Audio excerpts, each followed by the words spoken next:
Video is to tell you a little bit about your career analysis assignment. And so at this point, what you're going to do is you are going to analyze a career related to the exercise science field. So you're going to select a career that you want to explore further. It could be one that maybe you're interested in, or it could be one you know 100% you want to do.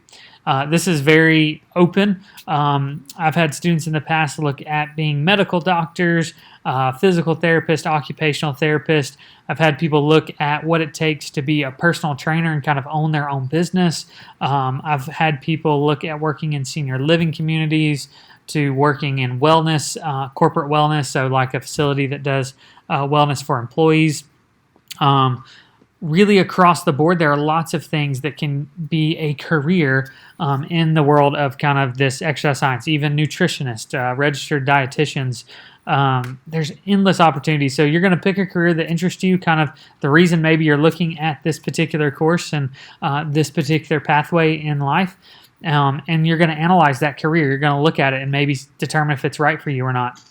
Once you've selected that career, you're simply just going to kind of go through and answer these questions, kind of putting it in a paper format, but you can kind of leave the 1-2 numbers as you go through your questions. Just make sure you're answering in full sentences and doing college level work when it comes to this. So first thing is what career did you choose? And what does someone in this career do? So you're literally telling me what that is, and then what are the kind of job duties of that person. You're then looking at how much schooling is needed. You'll be surprised to find, depending on what job you're looking at, there may be a lot more schooling than you thought, such as maybe a chiropractor to there might not be as much. So if you want to be a personal trainer, there's not all that much schooling that's actually necessary, but more schooling can make you a bit better at it and open up opportunities for you. So then you're going to say, is there any kind of certification needed? Could it be a personal training certification? Could it be that you have to be a licensed medical doctor or that you have to be a registered dietitian? What does that look like? Or are there some things that may be beneficial? To work in a hospital and do exercise, you don't have to have any certification, but there's something called a clinical exercise physiology certification that may be helpful. So things like that. Number 4, I want you guys to know what you're getting into. So what is the average salary for someone in this career? You should be able to find kind of what the average is for everyone that does that. You should be able to find out when you first get out of school and you get a job in this career, what's kind of the starting out pay. Could be a range, but kind of know where pay starts. And then also what the top pay to expect out of that career is. What's the highest you theoretically could earn with the current data that's out there. Number 5 is going to be one that takes a little bit more work than the first 4, but it should be really insightful. And so you're going to have to interview someone that currently has a job in the career that you're looking at.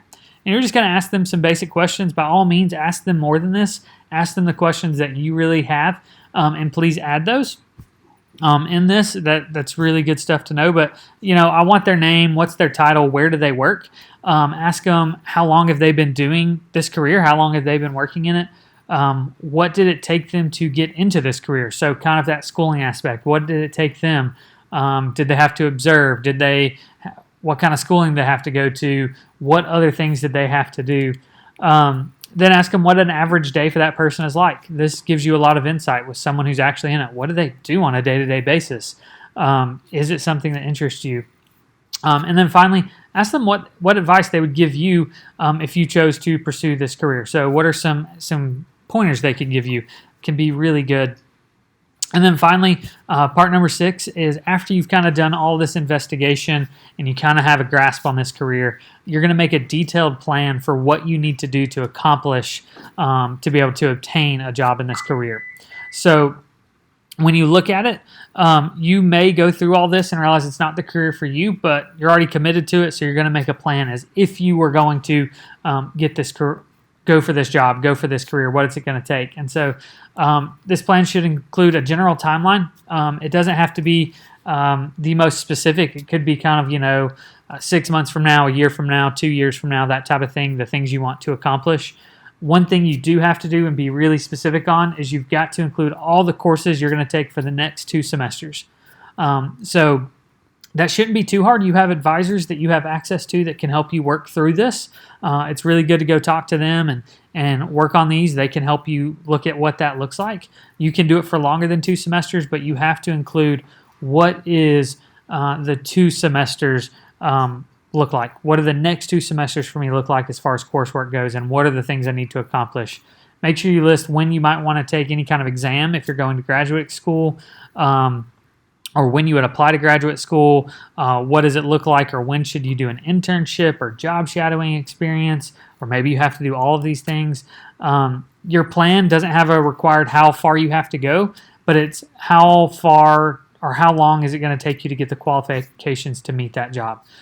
So a medical doctor, your time frame is going to be a little bit longer, but it's again general than someone who maybe is wanting to work at a wellness center, for a corporate wellness center like Chick-fil-A.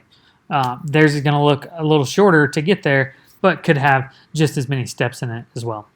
And so you're going to get all that done, and then you are just simply going to submit that to the assignment Dropbox. You'll just simply add that attachment, and you'll be able to see the rubric that is used in that attachment as well to see how you're graded, so you can kind of make sure you've included everything you need to.